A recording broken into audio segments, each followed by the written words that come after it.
Kuwait లో భారత మేళా ఎంత ఘనంగా జరిగిందో చూడండి. ఈ కార్యక్రమాన్ని మన భారతీయ ఎంబీసీ తరఫున అయితే చేసినారు. ఇలాంటి కార్యక్రమాన్ని చూడాలంటే చాలా అదృష్టం అయితే ఉండాలి. ఎందుకంటే ఎక్కడైనా ఒక కార్యక్రమం జరిగితే అక్కడ సంబంధించిన వాళ్ళు మాత్రమే వస్తారు. కానీ ఈ కార్యక్రమానికి మాత్రము కువైట్ దేశంలో మన భారతీయులు ఎంతమంది ఉన్నారు వాళ్ళతో పాటు చాలా దేశాల కూడా ఈ కార్యక్రమానికి అయితే వచ్చినారు. ఈ షోని మన ఇండియా ఎంబీసీ వెనక పక్క సముద్రం దగ్గర బీచ్ లో అయితే జరగడం జరిగింది. ఇంక ఈ కార్యక్రమానికి ముఖ్య అతిథిగా మన ఇండియా ఎంబీసీ తరఫున అంబాసిడర్ మేడం గారు అయితే వచ్చినారు.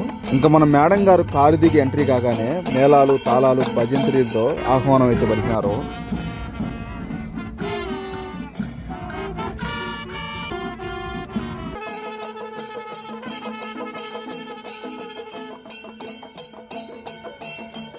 To the rhythms of classical dance, to the aromas of Indian cuisine. ఇంకెక్కడైతే ఇంటర్నేషనల్ లెవెల్లో మన పెద్ద పెద్ద వాళ్ళు విఐపీలు అయితే కూర్చున్నారు. ఇంకా భారతదేశంలో ఎన్ని రాష్ట్రాలు ఉన్నాయో ఆ రాష్ట్రాలు పేరు పెట్టి మరి ఆ కల్చర్ కి సంబంధించిన వస్త్రాలు ధరించి పైకి అయితే పిలిచి ఆహ్వానం పలికినారు. ఇంకా మన భారతదేశంలో ఎన్ని రకాల వంటలు అయితే ఉన్నాయో వాళ్ళకి సంబంధించిన హోటల్స్ కూడా ఇక్కడైతే రెడీ చేసినారు.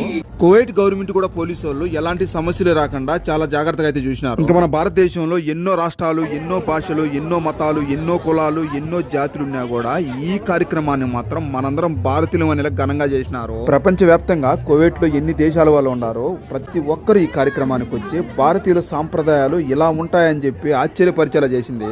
ఈ కార్యక్రమానికి అయితే జనాలు అయితే మామూలుగా అయితే రాలేదు. భారతీయులు కువైట్ లో ఇంతమంది ఉన్నారని ఆశ్చర్యపరిచేలా అయితే జనాలు అయితే వచ్చినారు.